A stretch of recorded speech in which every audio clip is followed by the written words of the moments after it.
the grass while listening to our favorite song. When I saw you in that dress, looking so beautiful, I don't deserve it, darling, you.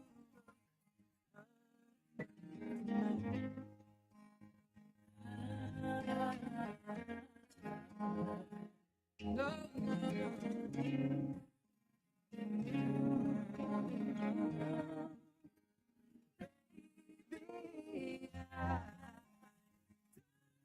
in the dark, you with me now.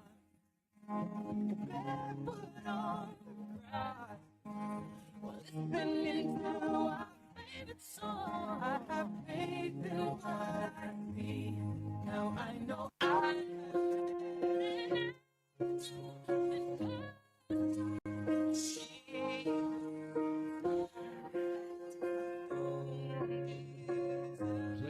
Playing your favorite songs back to back to back to back. What would I do without your smart mouth? Drawing me in and you kicking me out. You got my head spinning, no kidding. I can't pin you down. What's going on in that beautiful mind? I'm on your magical mystery ride, and I'm so dizzy, don't know what hit me, but I'll be alright. My head in the water, but I'm breathing fine. You're crazy and I'm out of my mind, 'cause all of me loves all of you. Love your curves and all your edges, all your perfect imperfections.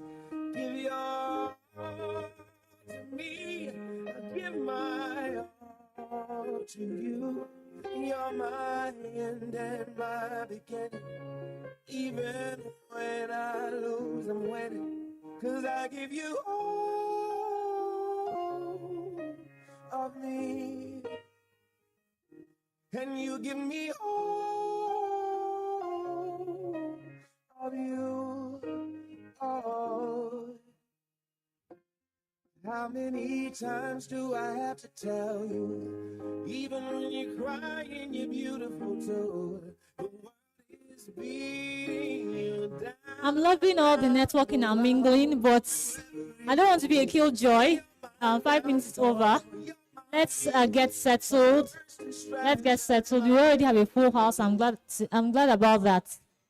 Let's get settled as we begin the next session. Thank you for your cooperation.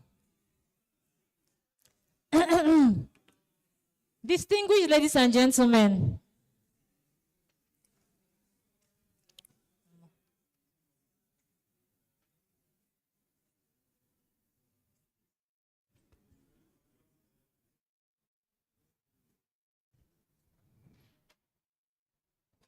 let's get seated, please.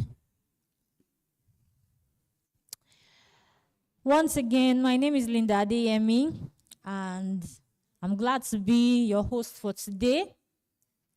We are getting right into the second session of today.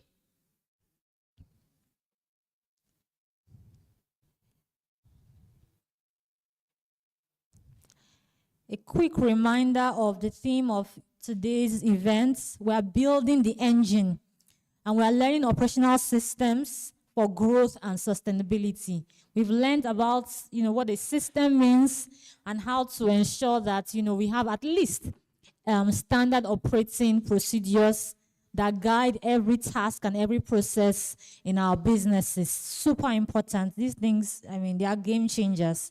They are game changers. All right. It's my privilege to welcome. Please, let's be seated. Thank you. Thank you. It's my privilege to welcome Mr. Lanre De Paiva, and I will be quickly reading his bio before he comes up. All right, yeah.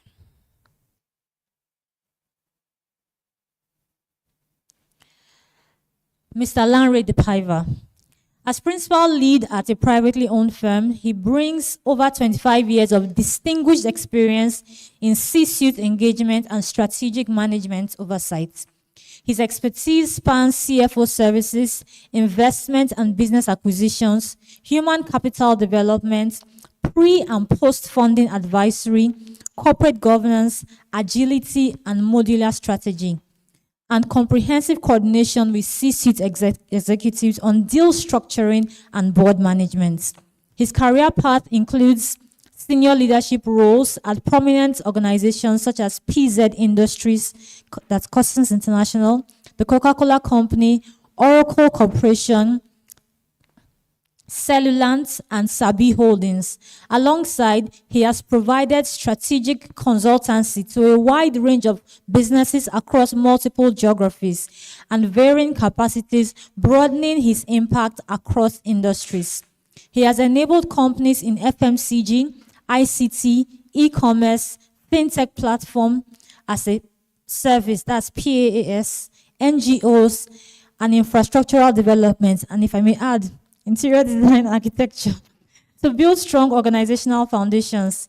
He has successfully guided startups and Fortune 500 companies alike to achieve key strategic and operational objectives, navigating complex corporate structuring and international expansion. Most recently, as GCFO at a leading African fintech, he drove strategies, implemented high-impact programs, and safeguarded organizational value. His core strengths lie in digital strategy, operational excellence, including supply chain and process engineering, financial management, and regulatory compliance. Committed to nurturing future leaders, he actively mentors and coaches youths to thrive in today's dynamic business landscape. His approach embeds transformative insights deeply into organizations, enabling precise execution that accelerates profits, enriches digital ecosystems, advances strategic initiatives, optimizes capabilities, and effectively manages risk. Outside of work, Mr. DePaiva is a passionate football enthusiast. With a round of applause, please put your hands together for Mr. Lanre DePaiva. I don't want to start a war, but I will have asked you which football club, but before we start organizing ourselves, you're welcome, sir. Hi, good afternoon. Oh, got you. Thank you. Thanks for having me. Though Jacqueline basically harassed me to be here, so thank you. And to everybody here, I'm honored and privileged to be here. Thanks for listening. And let's appreciate the first speaker again. I took a lot of notes, and I was discussing with him one of the problems of startups. It's the comment he made when he said that the fault or the issue about the particular thing was him, not the client. That's the politically correct comment to make. And I told him that, and that also signal the reason why companies fail. If you don't let the founder's ego set in, there is nothing stopping you. And also, if you don't put yourself forward to say that I'm the most brilliant person in the room or in the field, because why do we come here? Why do we put the light on every day? Add value, create value, do all of that stuff. Bottom line is make money. Right? Thank you. So thanks for having me. I would have loved to share and present a lot. It would have been lovely to do that. But the boss here said that it's not about my English prowess. Basically, we need structure. We need systems. We need to understand how we hire people, the right number of people that we need to hire, looking at the type of work we do. More importantly, we also need strategy that would excel in a place like this. What does a place like this mean? We're in Nigeria. The Chinese will say that we live in interesting time. We indeed live in interesting time. Some of us rush off to the airport and leave the country. They run away. I always say that if you want to live, do so, but do so quietly. If you want to stay, look for opportunities in Nigeria. There's a little saying, there's some saying in finance, and when you look at why would people pack their money, leave Europe or leave US and come and invest that money in Nigeria? Do we honestly think they invest because they like this place? Do we? There's only one place on earth that gives you double-digit return. Like or hate this country. This is the only place that gives you double-digit. You can debate it, you can argue it, I'll leave you alone with that. I'm in finance. I'm not in design. When you invest in me or invest in my venture, at the end of the day, you want returns. You don't want stories. If I utilize the fund properly, very well, I may be able to give you that return. So I won't go into a lot of storytelling, but I would just want us to do a little bit of exercise, and I will divide that into key areas that will help all of us appreciate where we are coming from, what we need to do, and how to get there. The first part, we need to write. There's a reason why there's no deck. I'm not presenting anything. We do the exercise together. We debate the numbers. We look at the approach. Disagree with me. I have zero ego. Like I said, I love money. There's no ego in money. I have zero ego, zero complex. Just let's make it about money and value. So we talk about strategy. We talk about people. We talk about finance or funding or financing. We talk about pricing and how do you price. And more importantly, we talk about how do you make your strategy work. Number one, we talk about strategy. Number two, we talk about people. Number three, we talk about your finance setup, funding, finance operation, or sustainability. Number four, we talk about pricing and how do you set up pricing. Number five, we talk about strategy or how do you make your strategy work. So, got it? Right. So, first, strategy. The reason why most of us are in this room, and there's the lady there that said that she's alone in her business. Yes. Is there a mic here? It would be good if this is interactive. When she said that she's alone in her business, that's a big lie. That was a big lie, right? She's behind you. Just give her the mic so that let her explain to everybody why she thinks she's alone. Your name, what you do, your name of your company, and what you do. What's your name, please? Okay. Your name? Esega Jane. I said I'm alone. That's permanent staff, but I have contractors I use. Nobody cares about the status of those staffs. Okay. Are they delivering value for you? Yes, they are. Why are you telling everybody that you are alone? It's not important. Remember, as part of strategy, the moment you start telling people you are alone, there are tasks, job, contract that you should naturally apply for. You immediately remove yourself. Why would I give contract to a person that's alone?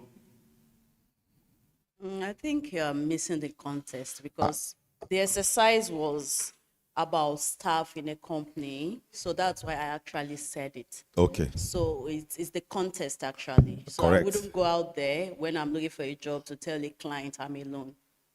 The moment the CEO of a company puts an information out, you no longer have opportunity to retract the information.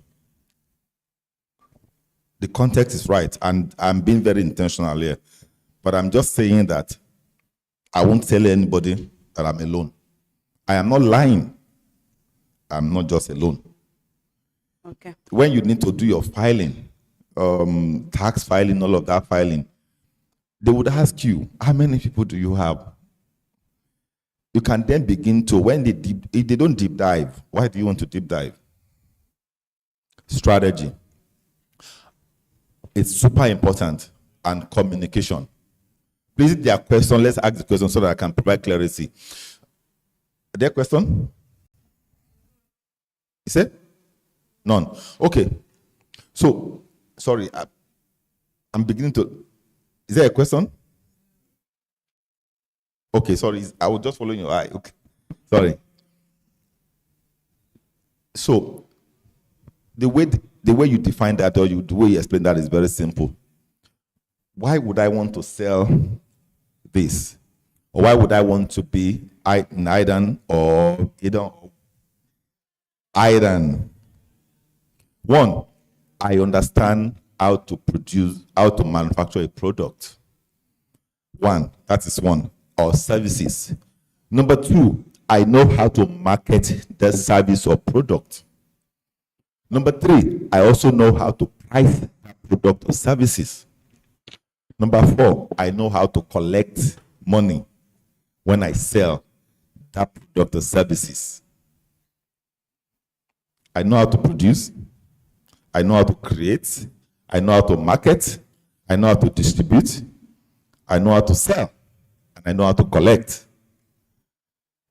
If I fail in any one of that, my strategy fails.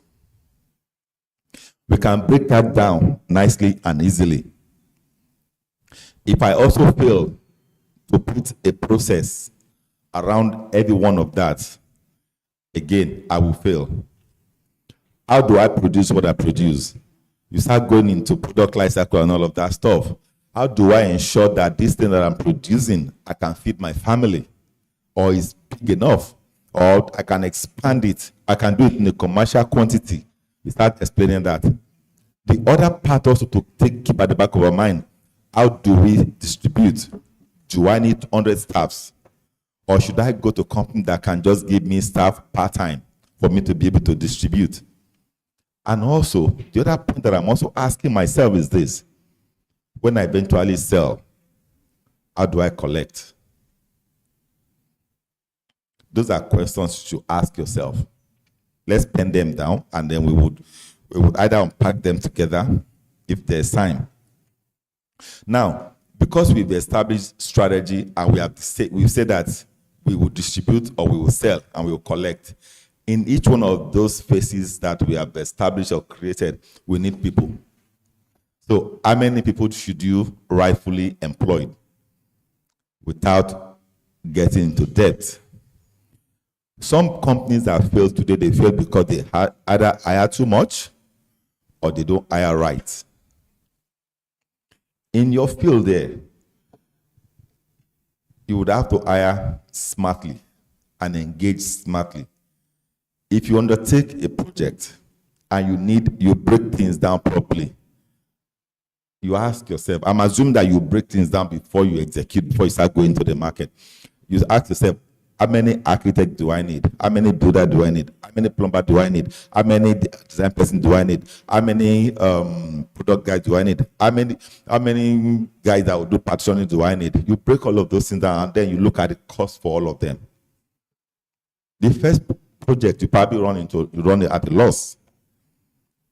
But subsequently, you start asking yourself, why do I have to hire a landlord that will charge me $1 million per hour?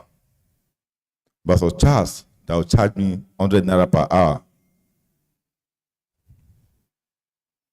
What do I need 20 people for? Why am I even bothering myself? Why can't I just come to Ireland and ask them, do you have resources? Do you have a database of people that can help me to execute on this job?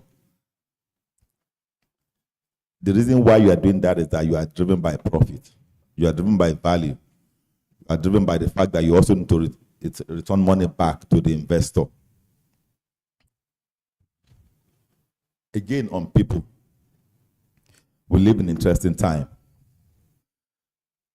Some of you here, your job, your staff cannot work from home. Some staff cannot do hybrid. COVID taught everybody an interesting lesson. Pre-COVID, you have to come to work 7 days a week. Pre-COVID, 7 days a week. Post-COVID, If you want to employ people now, they would ask you a very simple question. Is it hybrid? Can I work remote? And then some of us that are still very traditional, you are wondering, what do you mean by work remote? You can't work remote. I must see you every day. Post-COVID, nothing like buying newspaper again. And some people are used to having the newspaper vendor drop stuff in your office. Post-COVID, in finance terms, you have to review your numbers. For COVID, you have to review your numbers, saying that these are the plan I gave last time or last year is now wrong. Let us do a revision to that plan. We call it rolling estimate, so that I can go back to the investor and say to them that this thing that I said I will deliver to you, the number I said I will deliver to you, I can no longer deliver those numbers. We will break those things down nicely and we'll do a simple exercise to break it down. For example, for context, sorry, what's the name, please? I will go to Linda. Linda is a rich woman. Linda, I have this initiative. I have this project. If I win this project, the cost of this project is $1 million. Linda, give me $1 million at 5% per month, not per annum, at 5% per month. And I know that I will close down on this project in 3 or 4 months. Let's say in 4 months, which means that on a monthly basis, Linda will charge me 5% on $1 million, right? Are you all with me? Good.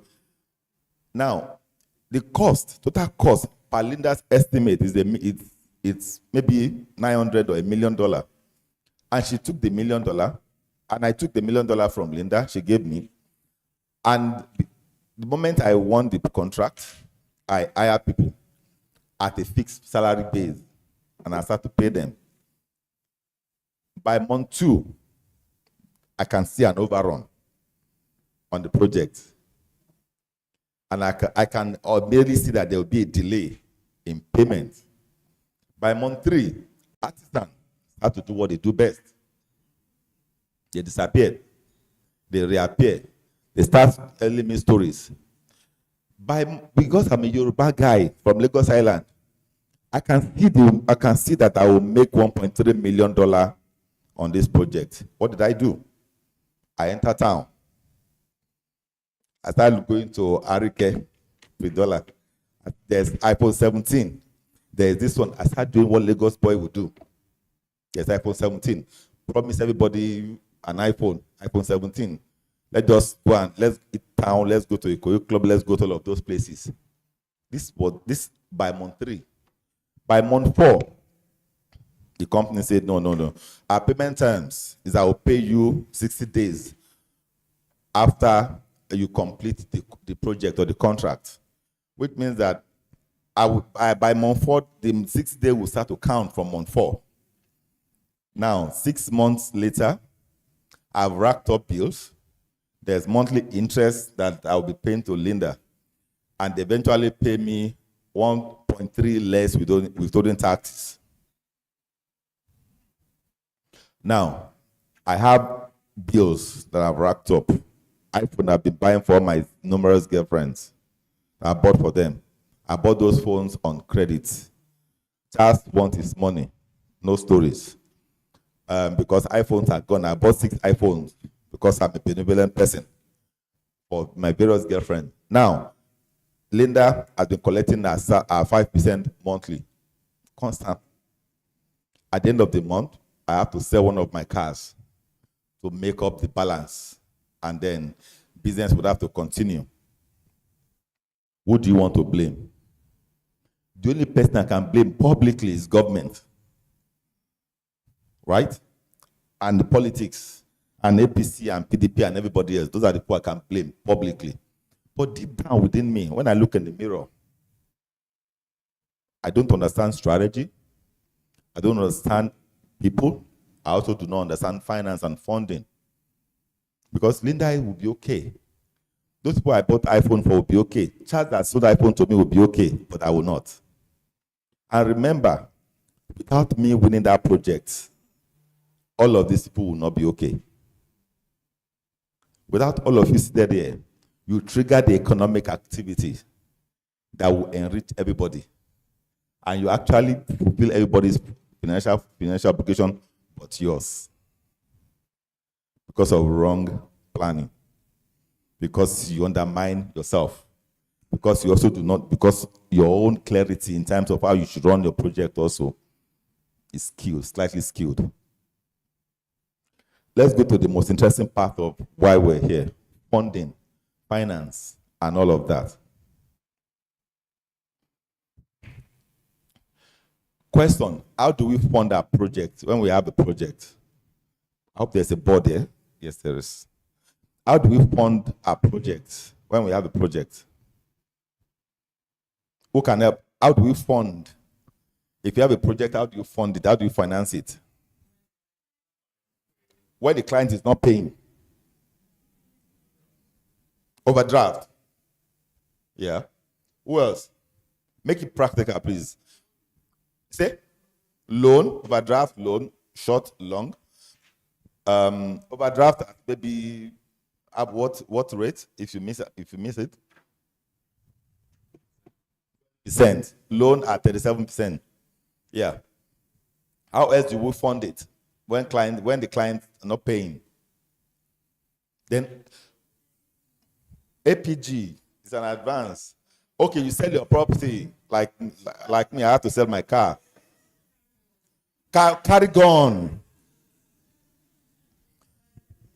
Yeah, that's your best. So, but those are some of the things that we need to think about. But we don't think about them. If I start writing now, everybody will understand. Everybody, yes. But can I tell you the softer side that we should look into, but we ignore? You are the face and faces of your business. Everywhere you go, people see your business first before they remember your name. I can't remember your name, but I remember the name of your company. I did not pick your name, ma'am, but I picked the name of your company. But meaning that you have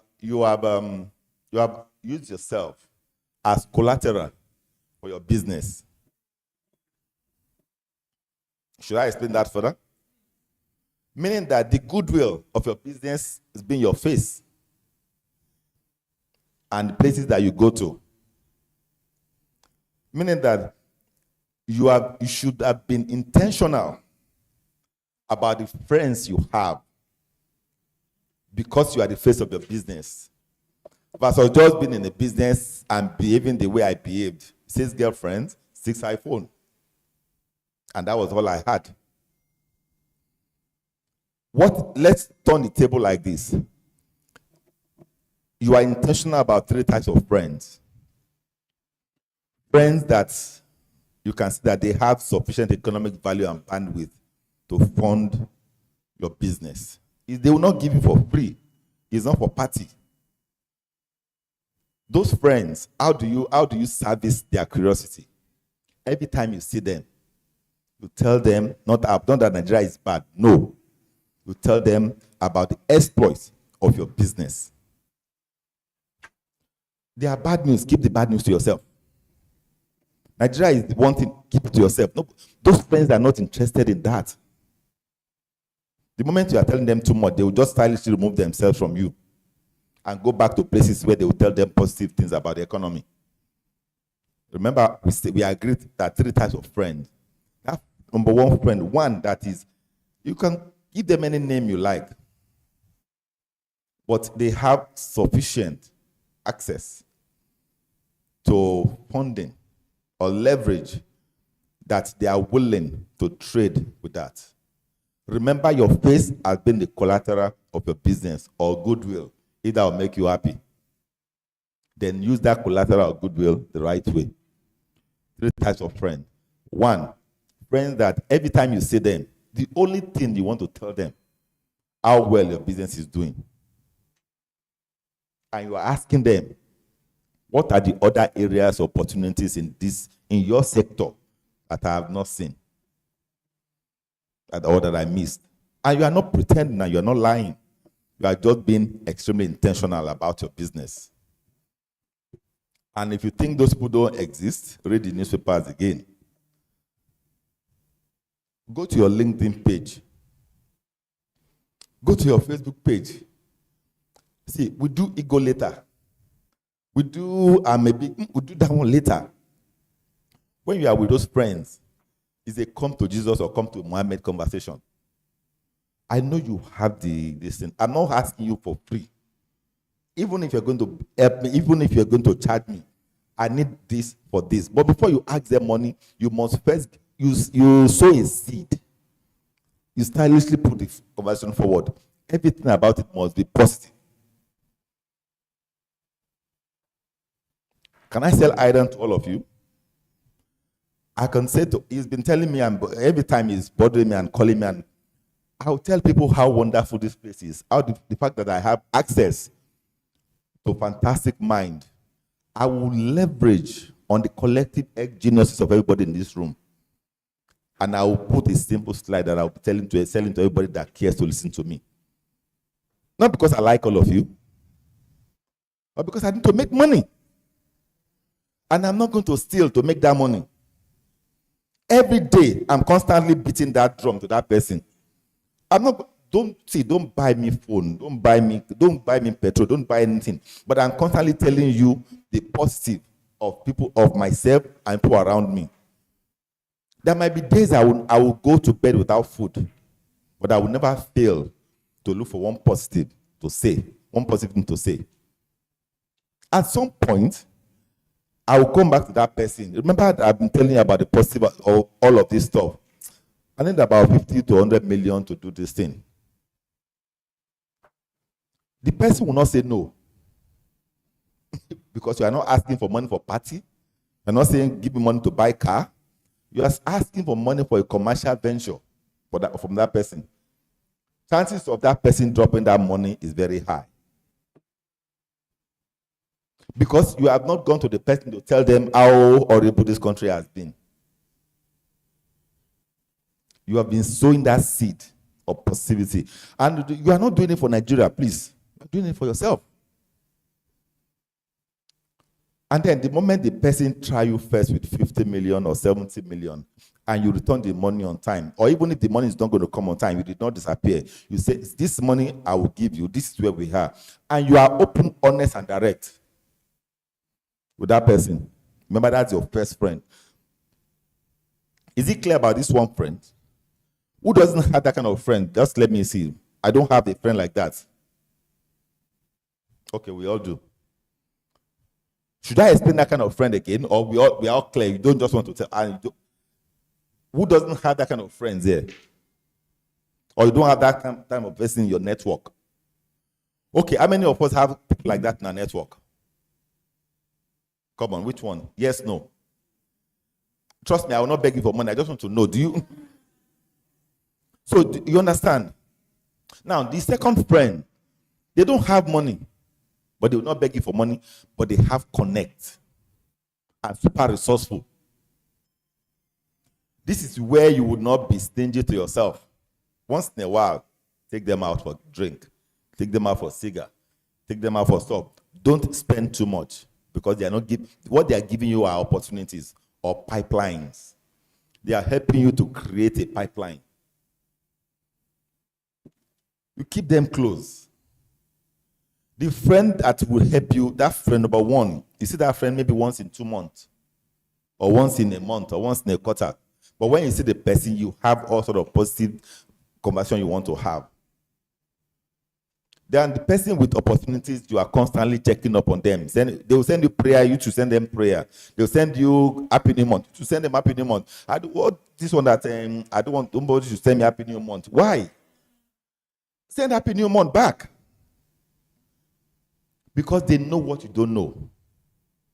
They are constantly scouting for, they find themselves in places where you will never go, or where you don't even know. You don't even know where they go to. And friend number 3, they are like the platform.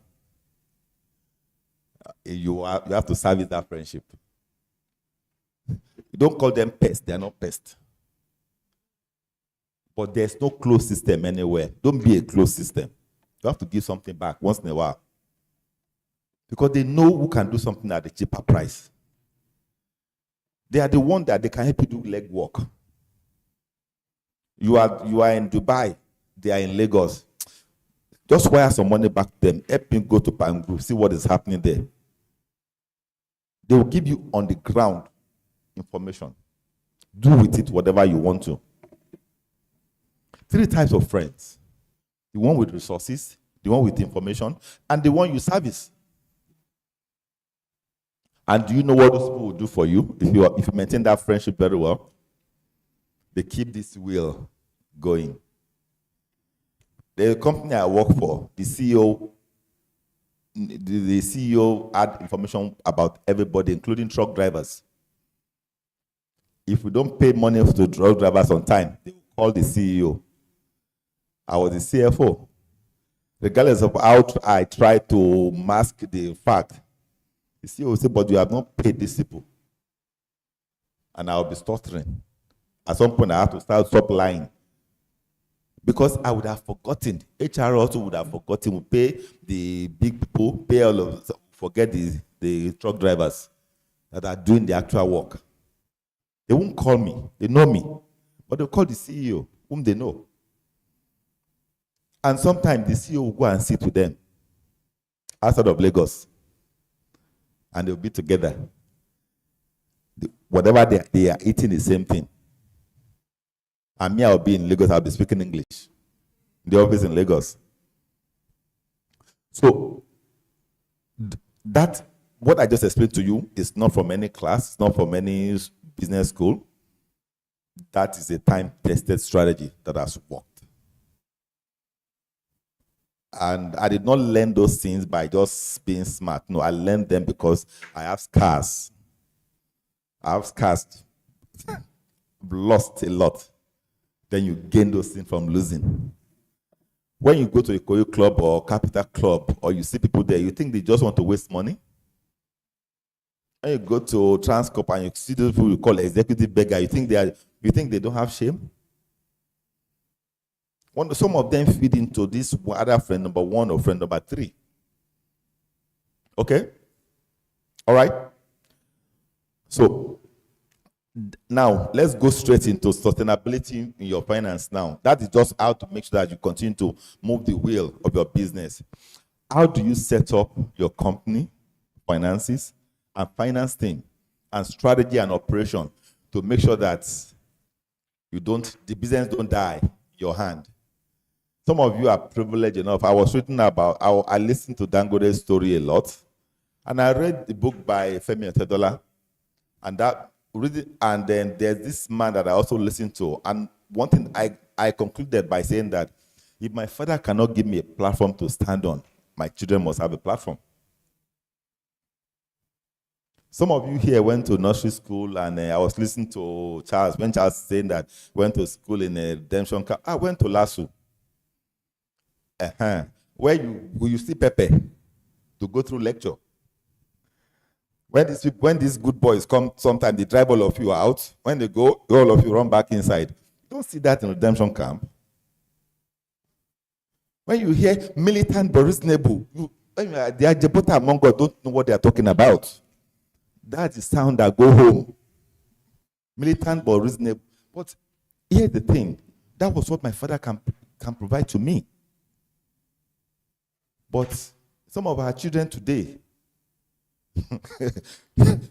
they probably think militant but reasonable is a good sound. It's not. That means the boys are coming. Take off. How many of you are constantly working? You tell yourself that I want to provide means for my children, but your financials don't show that. Your spending not show that. The structure of your business is not showing that. When you look at your P&L, your balance sheet, your financial statement, and your cash flow, you are asking yourself, me as the executive or founder or all of those big titles of this company, am I doing a good job? Am I just thinking of today? Or am I thinking about handing this business to my children? Let's break that down. Everybody in this room, number 1, you must have a job, a task, a project that pays rent. which means that it gives you monthly revenue. You must have something on the side that meets your operation needs, which means that daily, at all, something must come in.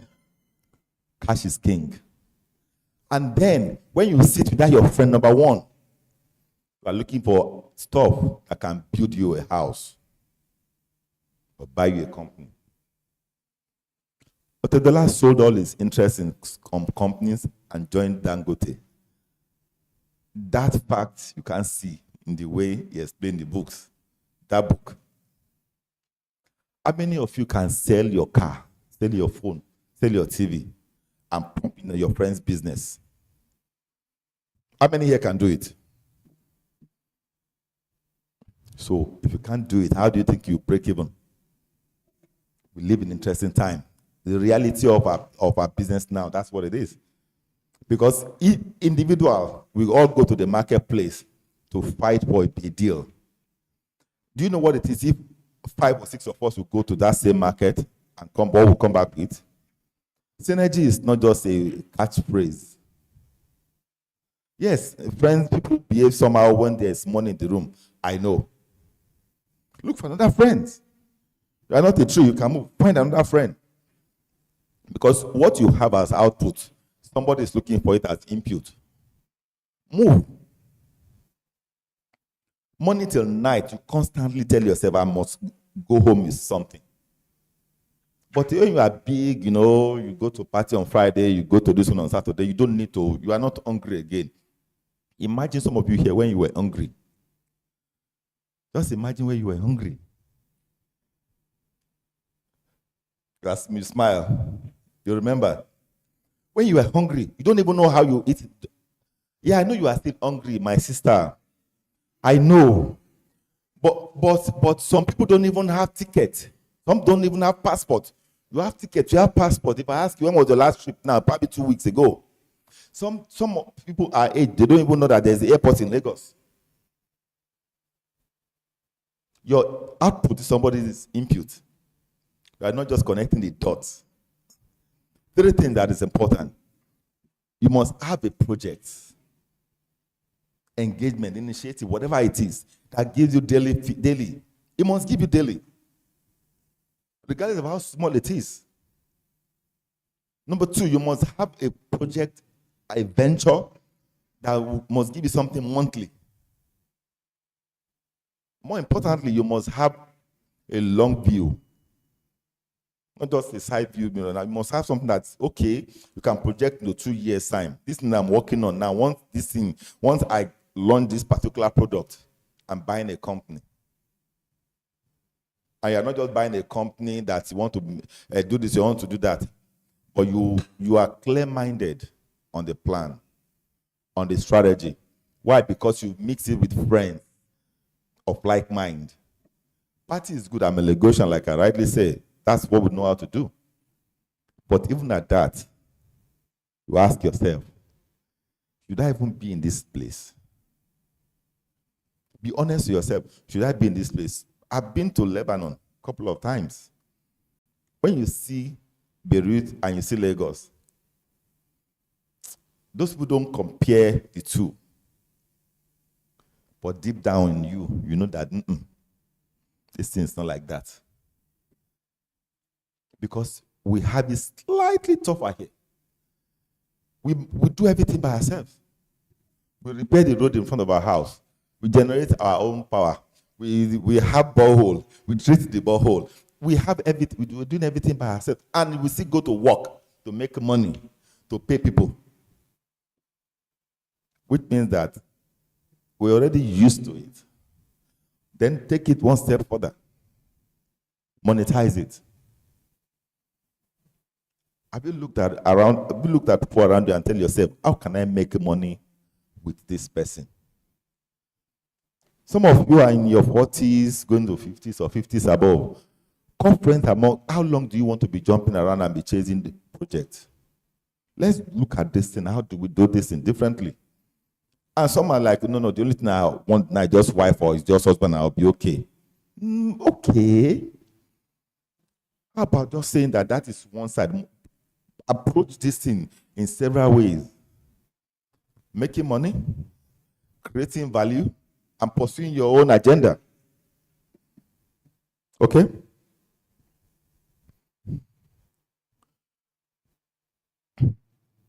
One more thing, and then we'll go to price, and then we'll just shake, and then that will be it.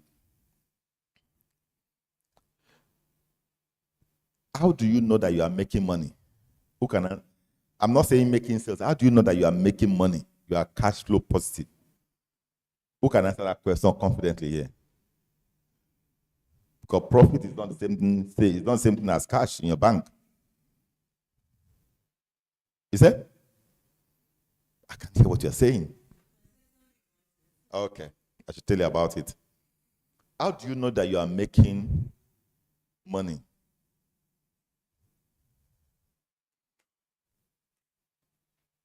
So here's the thing.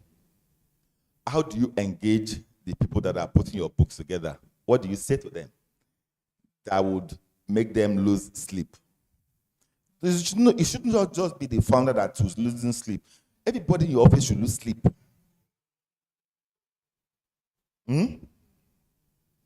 It's okay if you see now. I have friends that I found that they come to my house, they want to drink and then go back home and walk to their house. One of them came and left and forgot his car in my house. Yeah?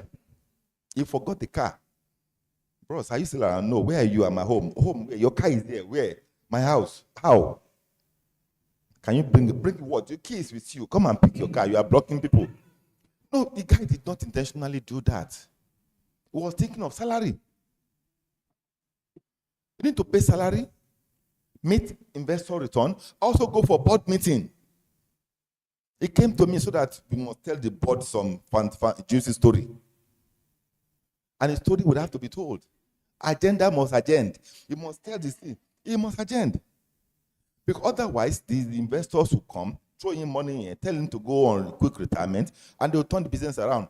Easy. All of you here are just looking at me like this. You are all capitalists. All of you are capitalists. 100 million now, everybody's eye will change. But here is the story that clicks and ticks. How do you make sure that you also have a plan that you're executing on? The moment salary is not going to be paid, what's the plan? The moment board meeting is coming, what's the plan? And if you don't have a board, I feel sorry for you.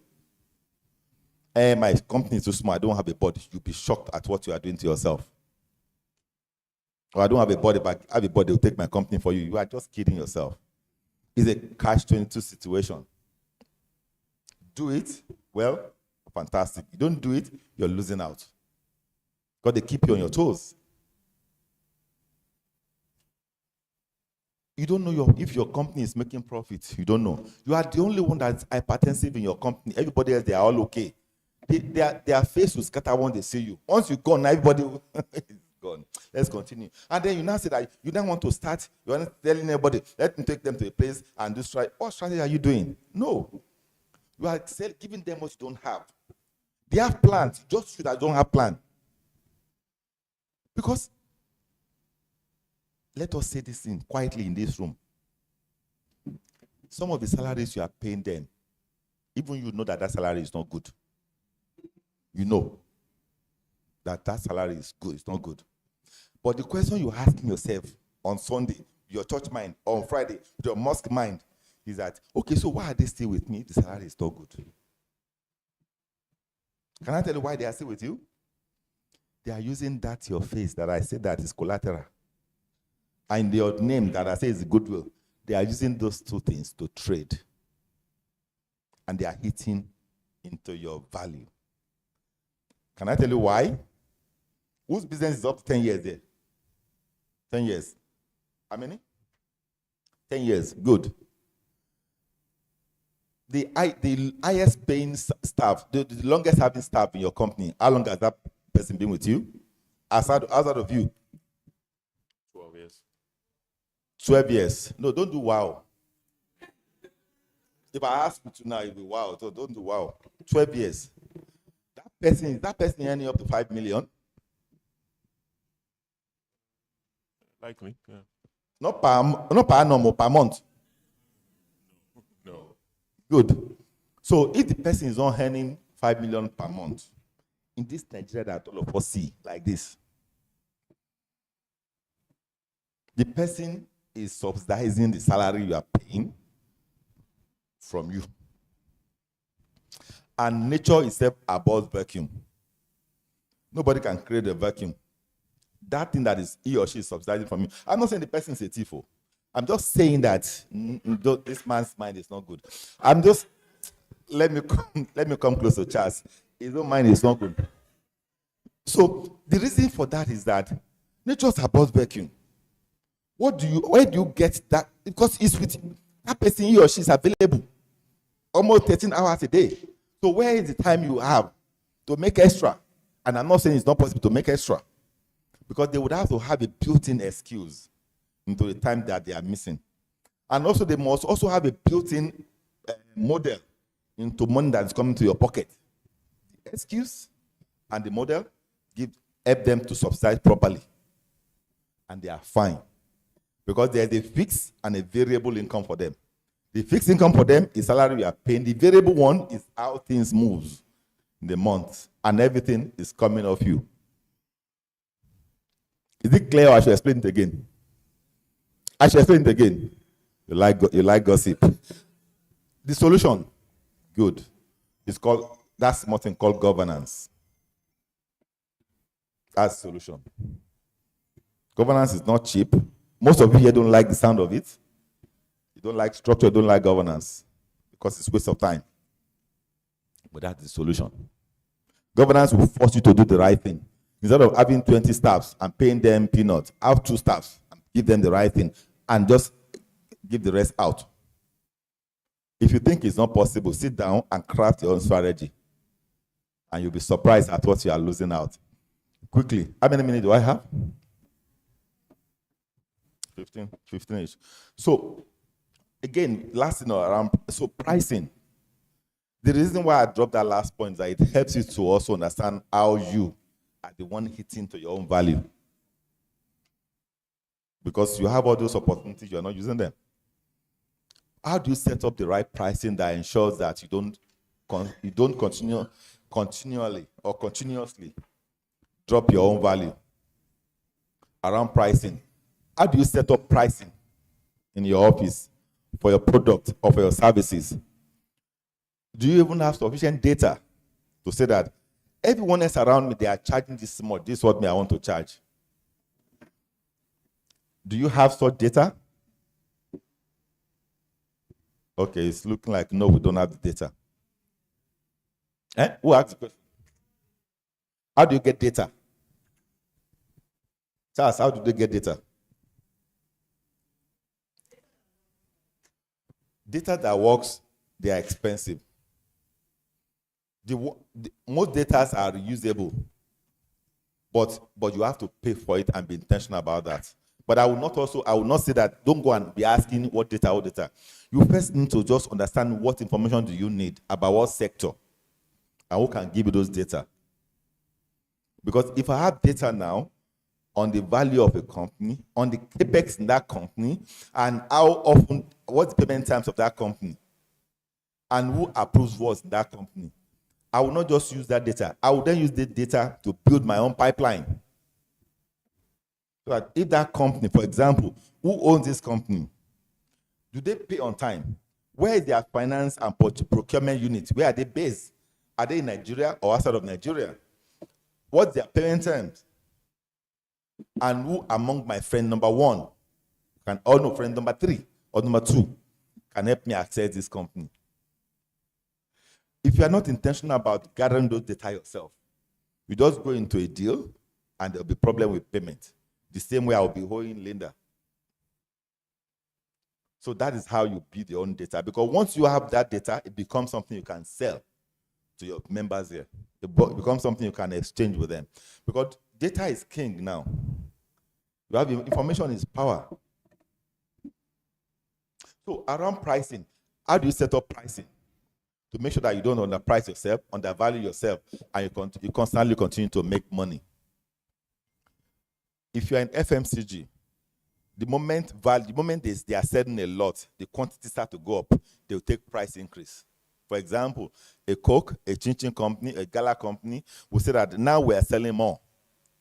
So let us take up price increase small, so that you can take advantage of that increase in volume. But if you are selling service or services, it's different. Because your charge, fees you charge will be based on the quality of the last work you did. Not any market thing. On the last work you did. If you look at some building in Ikoyi now, they are going high up and they are trying to go green. Are they really green? No. Because when you enter and you see your energy bill, you know that there's nothing green about that building. But when you are charging, when the tenant is charging there's already a surcharge for that green. It is when you go and realize that there's something green here. Okay? The train from Lagos to Ibadan, they say it's the easiest, it's the cheapest. But it will take you 3 hours to get to Ibadan. If you go by road, it takes you an hour or an hour and a half to get to Ibadan. Because the train will stop at every stops until you get to Ibadan. And when you get to Ibadan, you then have to find something to move you from that place straight into town. And then you ask yourself, is it really worth it? Yeah. So there's always a cost and benefit for everything. So pricing is super important. How do you determine your pricing? Have a strategy, have a plan that this is how I want to price. And don't be so stingy to yourself. Not to the point that you will not discuss with your friends. They can't. What would they do? They can't steal that project. They don't even know the project you're talking about. But you need to be a master of your own game, that you understand the question you want to ask. I can ask you questions that you don't even know where I'm going. I can triangulate easily. You have bankers. There are questions you can ask your account officer. There are questions you can ask your consultant, your account clerk, account officer, CFO. There's a way you can put them to use. You just sit down and be nothing tired every day and sit down in one place and be any salary. Oga, take this money. Go to that place. Go to Akwa Ibom. Go to Calabar. Go to Port Harcourt. Ask this question and come back. And the same way you are giving me headache in the office, give them headache there and come back. Do you understand? Everybody, you should not be the only one with headache, including when you are putting certain prices. Set up prices. Your price constitutes so many things. There's a material one, in terms of cost of material, cost of all of those things you're buying. There's a labor. And the one all of you forget is transport. And more important, you say? Logistic. And logistic is big English. Don't do big English with your salary, with your money. Break it down. What is logistic? And what? And what? Warehouse. Warehouse is logistic. Your money that you spend on your own driver is logistic. Break those things down. See, there is a fictitious profit. There's actual profit. Fictitious profit, it does not include your own cost of living. Actual profit should include your own cost of living. Abi? But remember, you are tied in a place for 20 hours. If you think it's not up to 20 hours, count it. Be intentional next week. You spend 20 hours. Everybody in this room, you spend 20 hours thinking about your work. Regardless of how you lie to yourself. You spend 20 hours. So how do you pay yourself? And who is accounting for that payment that you're giving yourself? If I write all of this on the board, we will be here for 4-5 hours. Because I like numbers. And all of you, the way you're looking at me, you like numbers. All of you are punching calculator. Everybody here likes numbers. Number is good. I'll commit to come back here again. I'll come so that we'll talk only numbers. But let us lay the right foundation. And what is that foundation? That strategy, pricing, people, and more importantly, when the strategy is set, when it fails, how do you correct it? Because your strategy will fail. How do I know your strategy will fail? Last year, dollar was dancing like Michael Jackson. Was going there, come here, go. But now, Yes, last week we all, and no, Monday we all, fantastic. Dollar is 1,500. And when after making noise outside, I went back to my room and I was almost in tears. There are things I bought in my house when I was buying speaker to do automation in my own house. I bought, dollar was 320. It was 320. I was buying it. And yet, me and that guy, we're almost fighting every day. No, it's a lie. You want to steal, you want to cheat, It was somebody that said, dude, do this no time and move on. I sold my car to buy dollar to fund that stuff. Today, I'm happy that I did the right thing. But then it looked like I was stupid. How can you sell your car to buy AC and buy speakers in a house? But today, even the car self, you can buy. So you understand? Sustainability is important, but you have to build that into what you do daily. In terms of setting up pricing, you must consider, you tell yourself, this is not your accountant now, this is you. This is my fictitious profit. This profit is not real. It's paper profit. This is my actual profit. Do it by yourself. Don't give it to anybody to do. The same way you do your procurement by yourself, because all of you do your procurement yourself. You have your template and worksheet. Do the same thing. Everybody you give money out to, plot it there. Yeah. Because it looks like it's petty. Please be petty. If you're working 20 hours a day, 20 hours a day from your life, how many lifetime do you have left? Huh? I went to a place and everybody had white hair. All of us, I realized, okay, we are all accountants. Because here, everybody had white hair, including the woman with wig. It's white hair under the wig.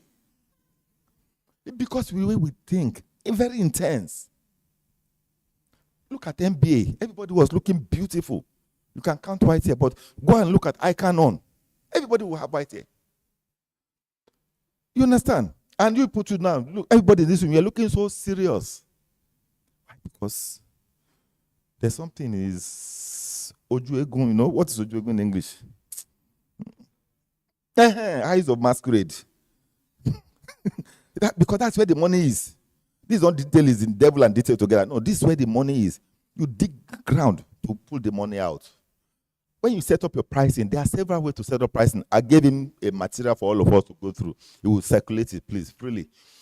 But when you go do that one, the one that they don't have is that your own personal costs, write them out. Be honest with yourself. Don't share with anybody. And tell yourself, do I actually make profit? And if I made profit, what have I been using the money for? Please do not lie to yourself. Including the money of fueling your car. Add it, put it in. And the bros that are here, also the good-looking bros. So the money of doing, you stop on the side, you do side mirror. Add it there. Put it there. Don't let madam see it. So you keep the home together. And the madam too. So you mean we should account for every single expense we make and then know if we have profit from it at all? Is that what you're trying to say? The answer is yes. Because except you are not the face of your business or the business is not your own. But if the business is your own and that is where you make your cost of living from, yes, please account for everything. If you need a template, let him know. I'll put something together, send to everybody. Because that is zero cost. It's nothing. Because you basically mean that when we are speaking the next time, you are asking me specifics. There are accountants, there are CFOs, and there are guys like me.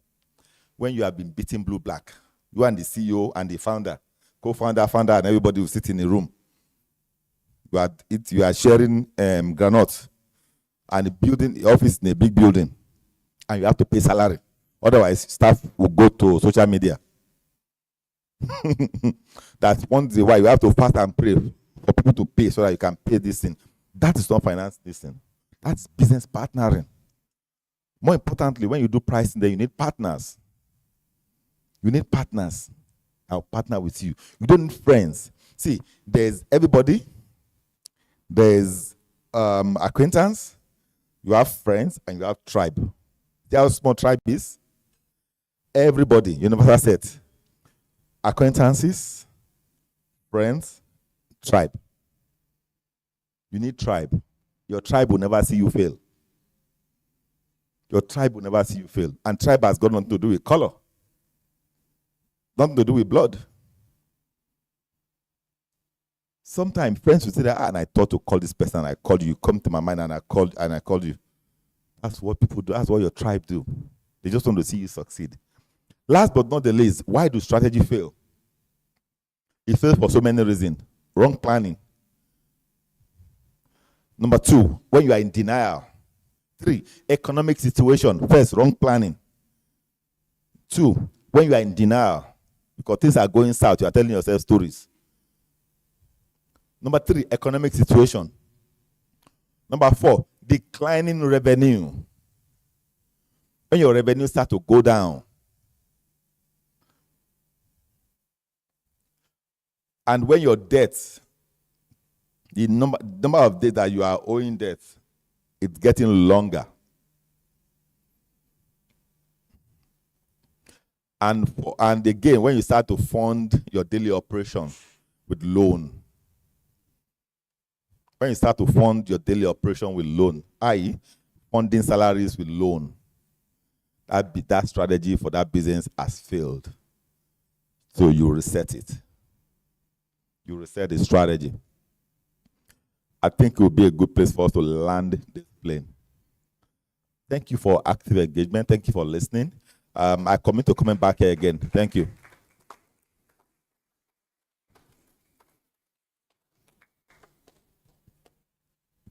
Thank you so much. Thank you so much for that. I feel like it was a very, what's the word? Matter of factly, delivered session. Thank you so much. It wasn't too technical, but very, very down to earth. And I wrote a number of things, When he said that you should not be the only one that should have headache, it's very important. It's important, honestly. Honestly. So obviously, if you can implement some of the things that Charles taught us, other people they also have tasks, they also have responsibilities. You know who is accountable and who is responsible, not just you. They can also share your headache and your hypertension. So, all right. So thank you so much for that. And of course, we are we've gone halfway already. So we're going to get to the point where we can ask questions and just make it as practical as possible. Share your pain points and as it were, pick the brains of our speakers. We have one more person who will be joining us, but I'm going to call on Mr. Abiodun Shonibare to come and introduce our final speaker who will be joining the panel session. Thank you.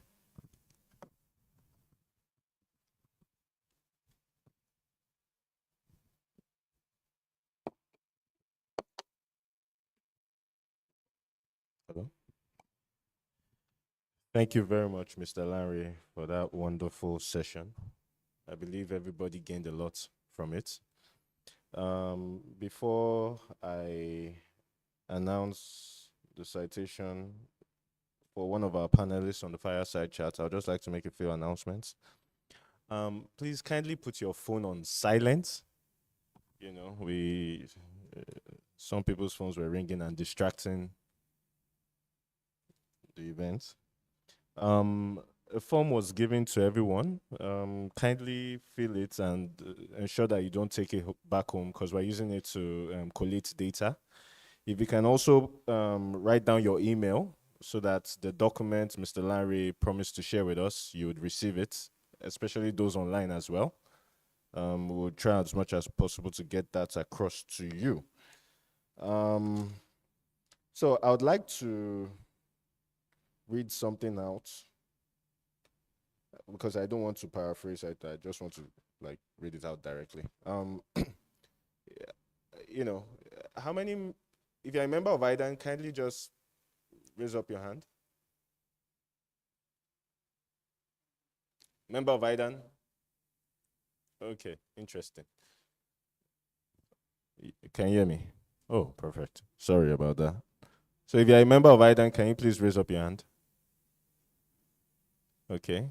If you'd like to join IDAN, can you please raise up your hand? None. Oh, okay. Perfect. Thank you. Why I'm saying this is because it has to do with the next speaker. And so I will just literally just go to the IDAN website and, just read out from who we are so that I don't paraphrase, right? IDAN, as the only registered professional interior designers association, we uphold high professional standards with a membership process governed by rigorous entry criteria that evaluate an applicant's training, practical experience, and ethical practice.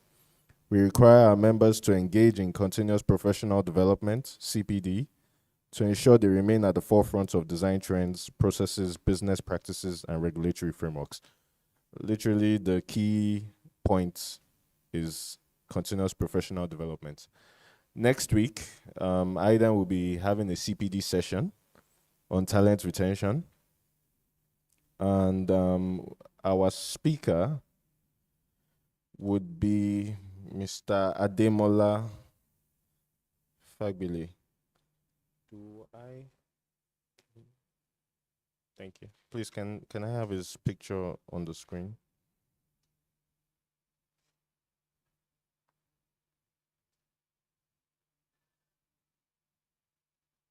So I'm just trying to. Oh, sorry about that. 1 second.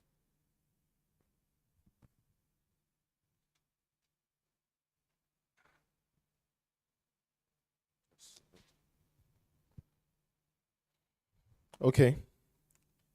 So, Mr. Ademola Fagbile is a dynamic business administration and management graduate with over 6 years of progressive experience in management consulting. Specializing in recruitment strategy, talent management, and business operations, he currently leads operations at Protein International, where he supports organizations across banking, power, oil and gas, telecoms, and technology sectors with end-to-end talent solutions. Having risen through the ranks from recruitment consulting to managerial leadership, Ademola has built a strong reputation for designing efficient hiring frameworks, leading performance-driven teams, and fostering long-term partnerships with diverse clients. To strengthen his strategic leadership capacity, Ademola recently completed the Driving Strategic Innovation and Business Growth program at the Lagos Business School, equipping him with advanced tools to align HR interventions with business goals. His career reflects a unique blend of HR consulting expertise, growth strategy, and a commitment to delivering measurable impact across Africa's evolving talent landscape. So yes, that's it for our final panelist. So this fireside chat, I'll just leave the intro to Mrs. Linda Adeyemi. Thank you. Thank you, Mr. Chairman. So I would like to please, can you get this out of the way? I'd like to please call up our distinguished speakers to come forward, where we'll be having a fireside chat, aka panel session, a Q&A session, and then we can just engage them more in-depthly on some of the things that they've shared with us and some of the things that, they are well versed in. Thank you so much. I'll just at this point want to say that those of us that are joining online, please feel free to ask questions. You can send your questions. You can just share your questions and we will ask the panelists. And of course, if you have questions right here in the audience, please feel free to write it down. I think papers were shared, right, for questions. Yeah, so you can just pass your questions across and then we will ask them. So just if you have any personal pain points in your business, in executing any of the things that we are talking about from the previous CEO roundtable and even to this one, please feel free to ask. So once again, welcome Mr. Fagbile. Is it Fagbile? All right, thank you, thank you. And of course, Mr. Charles Dairo and Mr. Lanre De Paiva. Thank you. Are we good? Okay, so I will kick off by asking a few questions, but just to mention that the way that we have, or the way that the speakers have been assigned, as it is now, I think you are our recruitment and talent specialist, and then Charles is going to be our operations expert, and of course, Mr. Depaiva will be our finance, pricing, funding expert, so that you can know how to direct your questions to each person. All right.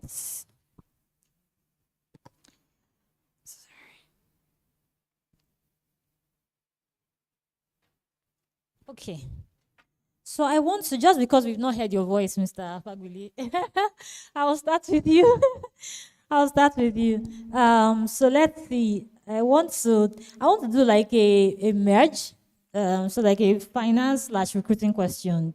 Just since we're talking about that. So I mean, we are interior designers, we are creative, we are passionate people, at least that's where it always starts from. But of course, when you start, you know that if you want to have a sustainable business, you have to go beyond just passion. So when it comes to recruiting, Mr. DePiper talked about how, you should not be a one-man business and all. How do we, when it comes to that financial aspect, how do we attract the right finance talents, particularly in industries like interior design and architecture? Right. So let me start by saying good afternoon to every one of you. Quite interesting being here, really.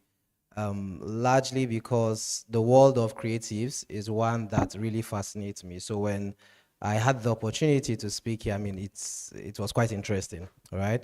And having to hear all the speakers, especially, I mean, I came in late for yours. Mr. Larry's conversations were quite insightful. And really, he touched a very large part of the question you just asked. And by the way, I'll come for classes, I mean, around management consulting, because you have to have some level of, you must have fought some level of battles to have as much information as you have. And that really goes to answer how best to handle talent when it comes to setting up a business. Largely because there's no right or perfect way, right? The ways or the strategy you use to recruiting talent or managing talent, it can be tweaked at any point in time, depending on the type of talent that you're looking to hire for.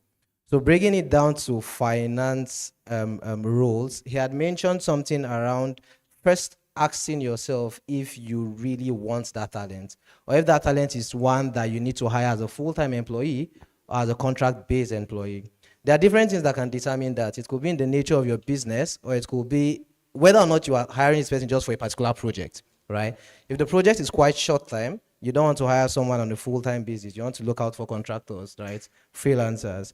If the project is a long-term business or a long-term project, or there's this clarity as to the project lasting for, say, 5 years, you might then want to consider having to hire a full-time employee, hoping that before the 5 years elapse, you might get the next project. Thus, that recruitment process is not going to be considered as a contract-based recruitment project, sorry. So, depends on what you want to do, really. You need to then apply different strategies, even depending on where you want to get these persons, because it's difficult to get finance guys for creative space. Largely because the creative space is quite bespoke, right? You don't have a school somewhere training finance guys to be finance guys that will come and service the interior design space, right? Thus, you then need to start interactions within your communities first. As he had mentioned, you could drop a notice in the IDAN group, for example, saying that you're looking for a finance guy. I will advise creatives to use that as the first point when sourcing for guys that speak to niche industries. Because you really don't want to open it quite generic. Trust me, some persons will apply. An accountant that is just working in an accounting agency will randomly just apply. But when he comes in, he might have challenges with vendor interaction, for example, or have challenges with how negotiations actually, run in the space. So the first place you want to start with is your immediate community to see whether or not persons can directly refer people that will take on this job. I mean, then if that is not maybe working, then you could talk about headhunting, right? Looking at competitors, looking out for competitors that have that position in their own organization and see if you could headhunt from them.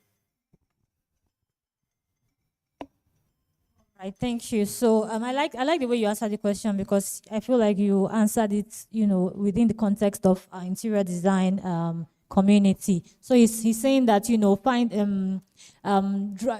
find out within the community and say, okay, I'm looking for so and so role. Looking for so and so role, and I think that actually makes sense.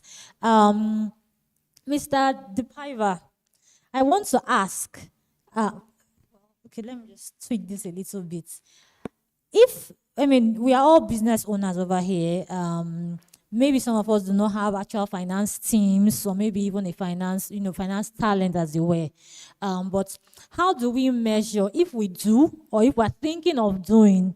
Okay, because I remember that Charles talked about how we need to measure. Metrics matter. How do we measure the success of our finance talent or our finance team?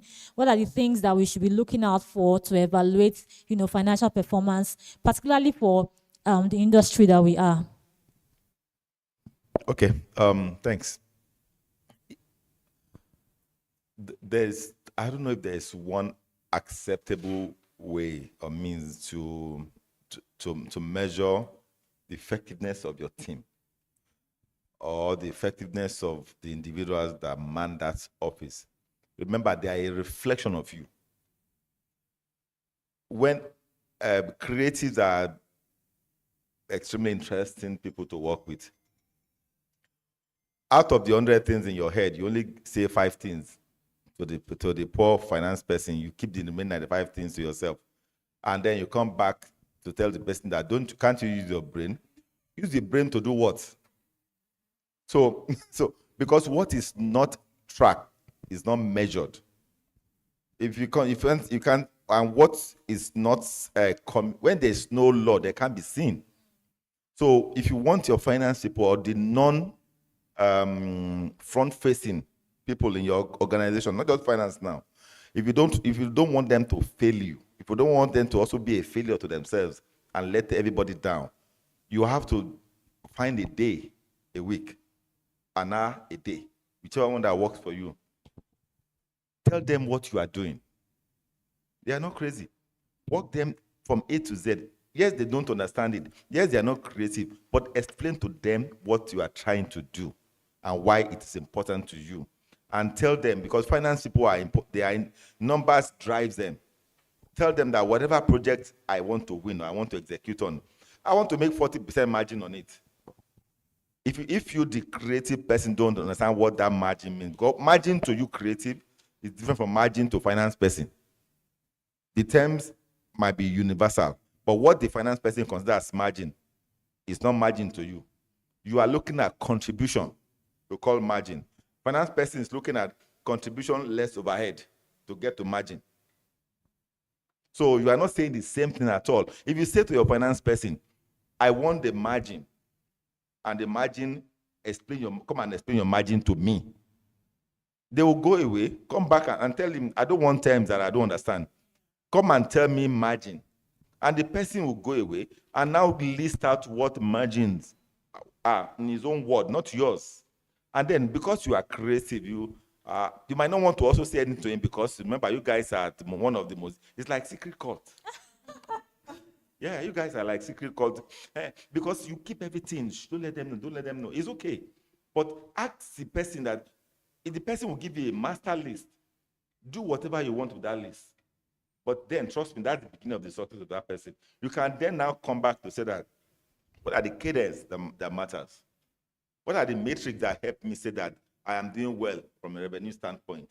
What are the metrics that help me to say that when you do contribution, what we consider contribution? What is contribution? When you take your sales or project price, total project now, remove the cost of the input, that thing you have is not margin, it's contribution.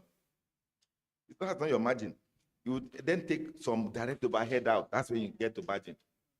So when you now, for each one of those lines, you set up objective and you give it to your finance person. You don't even need to have headache about it. Because remember, it's a numbers person.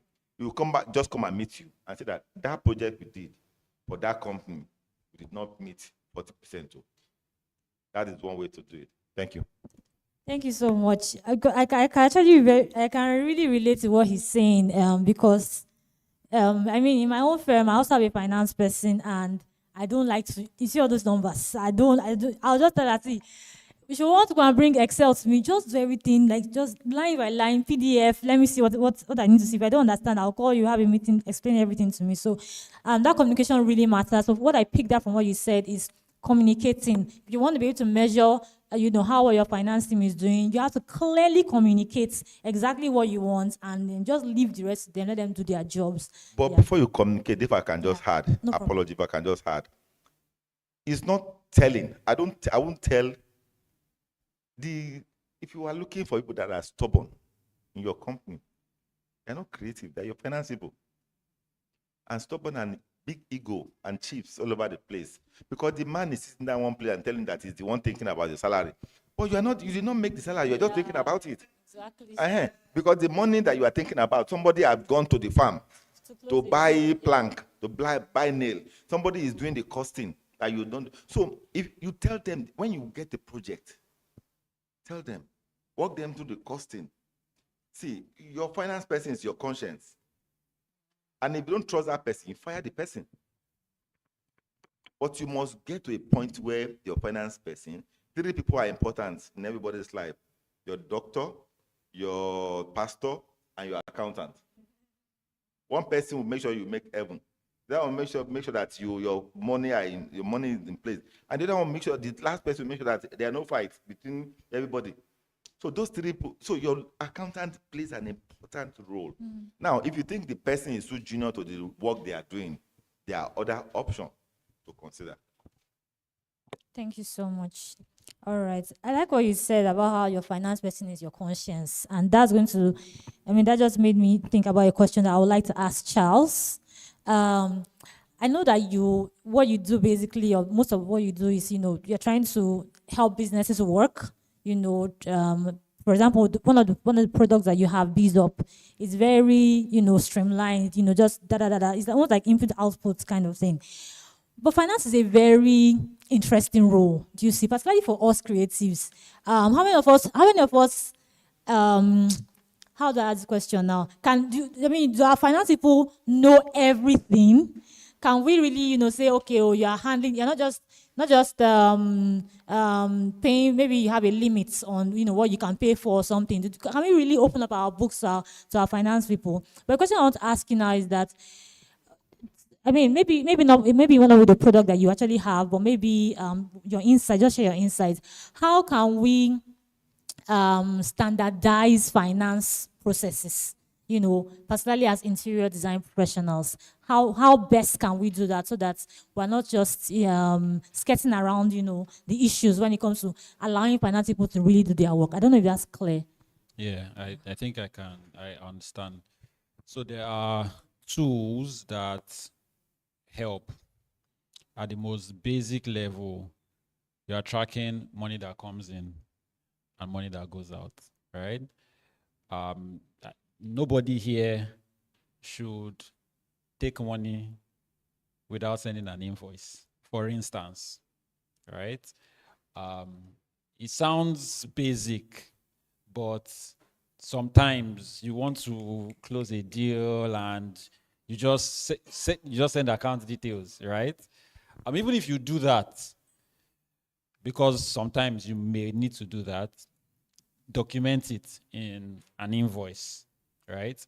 So that, and this is assuming you don't even have an accountant, right? So that you as the entrepreneur, you have records of how much you made, who paid this amount, aside your bank statement. At least something structured that helps you know, okay, these are the invoices that we've sent. Some tools even help you know how much is spending. So when someone then makes a payment, you're able to go to that same tool and say, okay, this particular client has paid this amount. And you have a dashboard that is telling you how much you still have outside, right? That's the most basic level. Now, obviously, you want to work with professionals, and these professionals also have tools that they use and that they would recommend.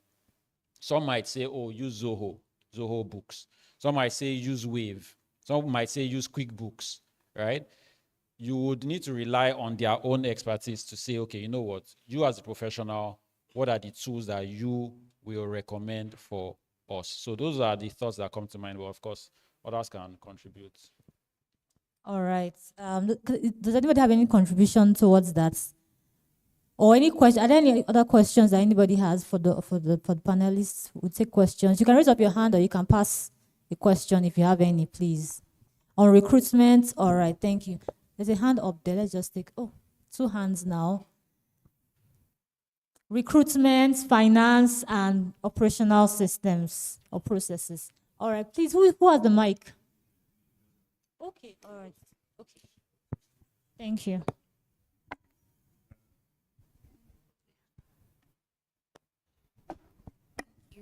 Good afternoon, everyone. Thank you so much for your contribution so far. It's been very, very practical and very enlightening. But my question today is about taxes. So interior design companies, we tend to have large volumes of monies coming in from either the products or what we're buying. How do we reduce our tax exposure? Because Yes, I have instances where we supply to commercial clients and they withhold the tax. But then when you need to defend that, okay, well, it's been withheld with the company, so you are put in a position where you have to pay again. Is this what everybody else is experiencing? And if it is, speaking to Mr. Larry, what do we do? And how can you help us, please? Thank you. Okay, because this is the social and gathering. Where is government people here? She's not talking about not paying taxes. So,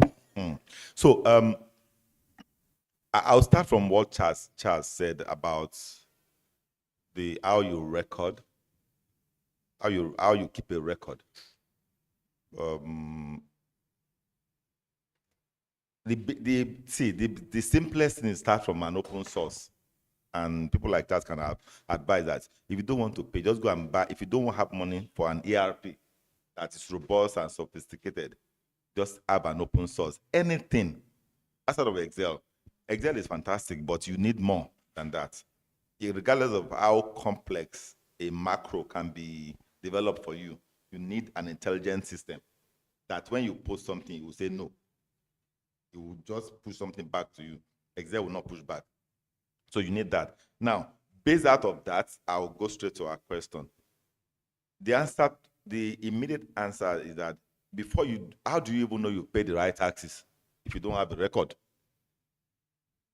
Now, even if you have a record, between you having a record and money going out, there's a lot of activities there. Some commercial activity, some operating activity there.